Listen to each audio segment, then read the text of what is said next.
जय श्री कृष्ण। आज हम श्री भगवान से राजसिक तप के बारे में जानेंगे।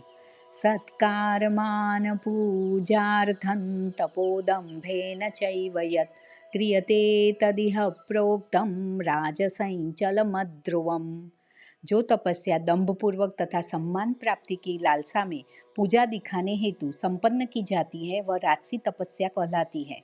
इस प्रकार की तपस्या क्षणिक होती है, वे कदापि शाश्वत नहीं होती। अक्सर हम देखते हैं कि व्यक्ति बहुत तपस्या कर रहा है, उपवास कर रहा है, लंबी तीर्थ यात्रा नंगे पांव चलकर कर रहा है, पहाड़ पर चलकर मंदिर पहुंच रहा है और वहां जाकर ईश्वर से कुछ न कुछ मांग रहा है, अपने या फिर अपने परिवार के लिए। कुछ मांगने के लिए किया जाता है, उसे मांगने में केवल स्वार्थ ही स्वार्थ भरा हुआ है। इस तरह का तप फल देकर समाप्त हो जाता है और व्यक्ति बार बार तप करता हुआ अपनी मनोकामना पूरी करता है, मगर मनोकामना पूरी होते ही तप का फल हर बार खत्म हो जाता है। सामान्य मनुष्य राजसिक तप में रहते हैं। सर्दी में जरूरतमंद को कंबल देते हैं, फिर फोटो अखबार में छपवाते हैं और अपनी वाहवाही करवाते हैं। यह राजसिक तप कहलाता है। जय श्री कृष्ण।